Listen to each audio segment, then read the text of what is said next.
This is what my skin looks like without any makeup. Now, to be fair, I actually have breakouts and I think a mosquito bit me right in the cheek. Now, to be fair, I do have a lip gloss on and a light setup, so my skin looks a little bit better. But still, I prefer to think that my skin looks pretty good. That is something touch wood I don't really need to worry about, thankfully. And today I'm sharing the tips that you've been waiting for, my skincare. The skincare tips on how to keep your skin glowy and fresh. Fair warning, I'm probably not gonna share my makeup products. I would focus on the skincare things that I do that I think help my skin out a lot and that I feel like make a difference. Things that I've learned from my mom, from my cosmetologist, from my friends that I actually tried on myself and I think they made some difference. I will probably make another video on like skincare products and products that I use. I actually made a beauty video and I mentioned some of them in that video, but I'll also make a separate skincare one. So without any further ado, let's begin. Hey guys, my name is Valeria. Welcome to my channel. I'm very happy to have you here.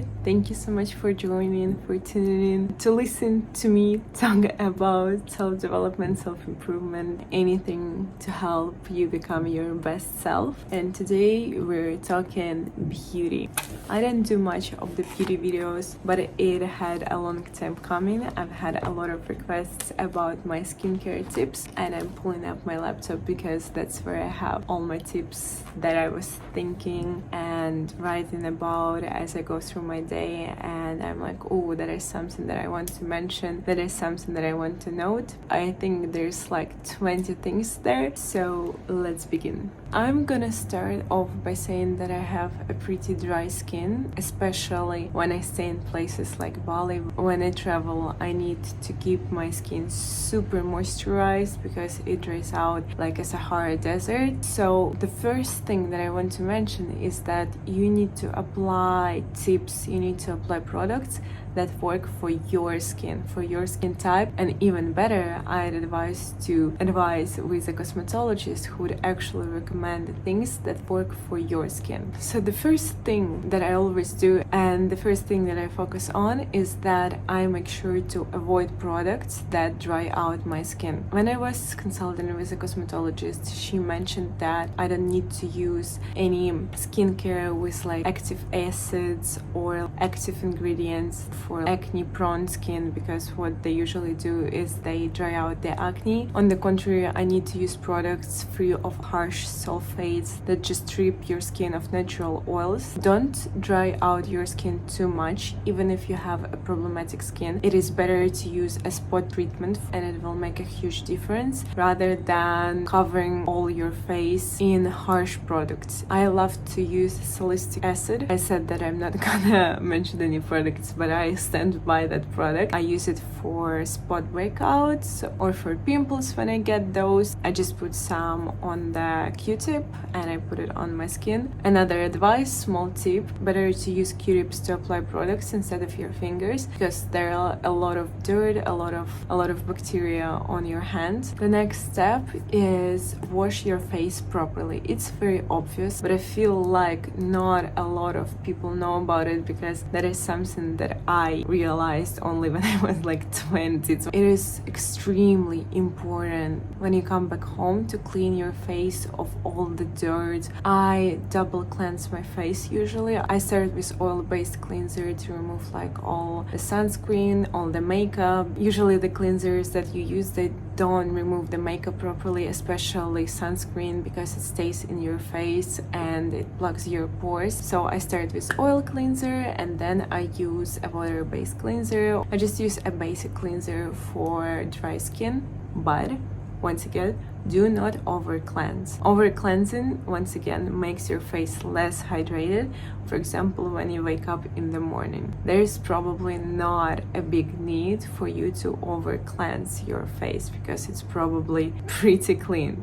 And tip connected to that is using cold water when you cleanse your face or you wash your face in the morning. It is good for many reasons. First, it wakes you up in the morning. Second, it actually tightens your pores. It improves blood circulation. It reduces redness on your face. Some people say even prevents acne. I'm not sure about that, but it just feels good to have cold water on my face actually in the evening and in the morning especially. I'm not sure whether it's scientifically proven or it's just in my head, but I prefer to use paper towels instead of regular towels. First, towels to me at least feel very harsh on my face, while paper towels are very light, and I just, when I need to clean my face or dry my face after I wash it, I use paper towels only. First, it helps me make sure that there are no bacteria on the towel, so I'm not putting any bacteria on my face.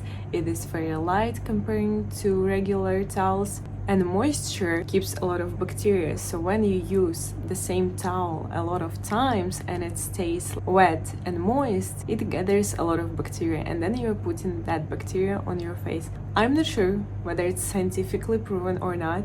That is how it works in my head, and I swear to God, it makes me feel better to use paper towels. Next one, I'm not sure which one, fifth one maybe. Steam your face occasionally. Now, important note, before you steam your face, it's good to once again cleanse your face, because by steaming your face you open up your pores, so it's easier to clean your face once again. And even more than that, after you steam your face, your skin actually is more recipient towards the products that you're applying after and absorbs products better. So when you apply any lotions, serums after you steam your face, it has actually a bigger effect. Now you have to be very careful with that, because steaming your face also makes your face less moisturized, so make sure to apply a cleanser before and a moisturizer after. I usually go to sauna when I do recovery and I sit in the steam room for some time, and after that my skin just feels very tight, very dry. You can do that just by putting a towel over your head and having a tub of hot water. It will also work. All you need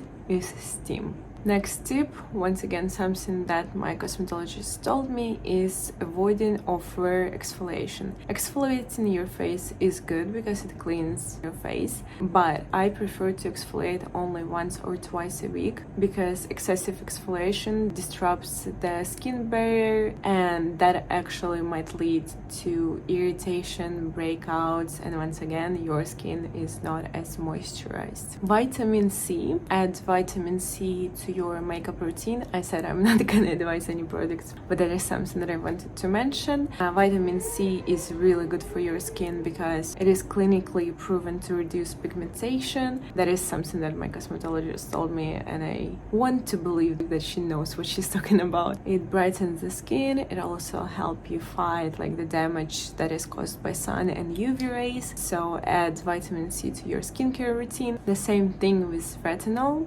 Retinol actually boosts your collagen production. I think people call it the youth hormone. I might be, once again, completely wrong about that, but it reduces like the fine lines and clogs your pores, and it helps the skin to renew itself basically. Use it, but start with a low concentration. Don't do it like every day. Next one, be gentle with product application. Don't rub stuff into your face. Your face is fine, but the skin under your eyes you need to use. That is something that my mom taught me. Like the first thing that she taught me about makeup is that you need to gently tap stuff into your face, like around your eyes, because the skin is very gentle. I actually like to gently tap a lot of stuff instead of using like hard brushes. I know this is not good, but I wash my hands before that, but I tap makeup products as well, just like gently. Works for me, not sure if it'll work for you. And also by tapping your face, by doing like these motions, you're once again help the blood circulation, and blood circulation is good for your face.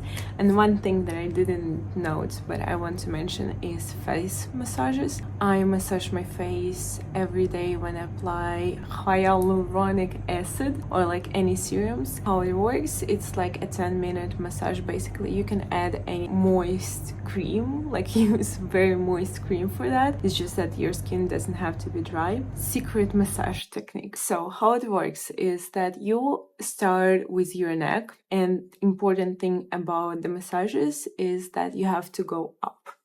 So you don't go down, you go up to make your face more toned. So you start, well, with neck you actually go down, I contradict myself. Anyway, you start with your neck and you go down like this. You do it like 15 times. Then you do this and you go up doing like this motion under your chin. And you go up and up. It's like you're massaging it, actually. What a great way to explain it. Then you start with your cheekbones. Once you're done with chin, you go to this part of your face and you do the same motions. So basically it looks like this. And you go up like this. It is very hard to do now because I don't have any products on my face and my face is pretty dry. Then this part, you go like this. Then what you do is you put these fingers and you just tap a little bit on your eyes, very gently once again. Massage your under eyes and go up. Then your forehead, I just go like this. Actually, after that, I do whatever feels right, and it very much depends on like what your skin feels. I might massage like my whole face, go under cheekbones, go under eyes, then do my forehead, see how it feels, and let me know in the comments. Also, if you have oily skin, you still need to moisturize your skin. Maybe use hyaluronic acid based moisturizers instead. And if you have acne prone skin, you actually need to moisturize your skin even more. When you use products to remove acne, it rubs your skin of natural oils again and it makes your skin very dry. Hyaluronic acid based products help you hydrate your skin without clogging your pores, and proper hydration balances oil production, which is just good for your skin. Next, make sure or try to make sure that the hair products that you use, like shampoo, conditioner, do not get in your face. I know it's pretty hard, but a lot of hair products have like sulfates, silicones, and all the products that you do not want in your face. Imagine the stuff that you use to make your hair less oily and to make it clean. If it gets on your face, it will rob your face of all the natural oils. I get a lot of breakouts on like this area or like the area where the hair products go, so be careful with that. Next one, use clean sheets and especially pillowcases. I know it's also recommended to use silk pillowcases because they're even better for your skin. I honestly don't, but I do change my pillowcases every like 3-4 days. It's like using the towels once again. There are a lot of stuff that is kept on your pillows, like bacteria, on your sheets, so you just want to change that. Next one, it's a pretty important one. Don't skip the neck care. A lot of products that you apply on your face, like serum, moisturizer, you actually need for your neck as well, because we don't want premature aging or discoloration of your neck. Neck is a very important part of your look. Also apply sunscreen to your neck and apply sunscreen every day and reapply it if you need it, because those UV rays cause premature aging, once again, pigmentation, and sometimes even skin cancer. We do not want that. So use SPF. But about the sunscreens, I don't like to use heavy sunscreens. For some people they are okay. For me it's not, because they clog my pores and actually cause more breakouts. So I like to choose like light water-based sunscreens. The next part, and that is actually a very important section because I believe it plays even a bigger part than everything that I mentioned before, it's taking care of your skin. skin from within of your body. All our organs are connected, and your skin is another organ. So what I mean by that is something that I've already mentioned in other video, but I'm gonna repeat again because internal hygiene is vital. Make sure that your body is hydrated. So drink enough water. Everybody says that if you do not drink enough water, your body will take the water from your skin. Do not pop pimples. That is something that my mom taught me the first thing when I was 14. I did not listen to her, and I do regret that a lot, because what happens is when you pop your pimples, it can sometimes push the bacteria deeper into your skin. It can cause scarring or infection. It will stay longer on your skin if you pop it than if, for example, you use pimple patches, which just suck the bacteria and not nice stuff from your pimple, and you just leave them overnight, remove them in the morning, and you would even see that the pimple is on that patch. I just love those things. Those were game changers for me. Food is a crucially important part because your gut is connected to your skin. When I eat chips, I know 100% that the next day I'll have breakouts, because that's how my body chooses to remove those unpleasant things, I guess, by putting them on my face. What I'm saying is there are probably foods that makes your skin break out, that your body cannot process properly, and it causes the breakouts, acne. For example, for my best friend, it's chocolate. For me, no matter how much chocolate I eat, it doesn't affect my skin. Thank God. For her, she can eat all the chips that she wants. It's not gonna affect her skin. You need to understand what makes your skin worse, what makes your skin better, because we are all very different. You could put 5 people who have dry skin, and still the things that work for each person might vary. So what you need to do, what I would suggest you doing, but I'm not a doctor, so the first thing I would do is to actually consult a specialist. What I did is I tested different foods, tested different diets, like for example, going dairy-free. And you need to understand that it's not gonna harm you more. Like for example, I know keto diet is pretty controversial, and you actually need to consult a specialist before doing that. But for example, for me, going dairy-free was okay. So I became vegan for like 6 months. Did it improve my skin? Yes. Did it make me feel better? Not really, because it affected my teeth, it affected my hair. So on the scale, my skin wasn't improved that much for me to sacrifice the health of my teeth. But for some people, going dairy-free is game-changing, for example. So if you want, maybe try to go dairy-free for like 2 weeks and observe how your skin reacts, and actually try to notice how your skin reacts to certain foods. Also, I'm not gonna advise or tell you what to do with your life, but things like smoking and alcohol actually worsen your skin a lot. Smoking reduces the oxygen flow to the skin, so it makes it very dull, you age faster, you get premature wrinkles, once again, those premature wrinkles. And excessive alcohol dehydrates your skin. I'm not saying that you're not gonna have fun, just be mindful of that.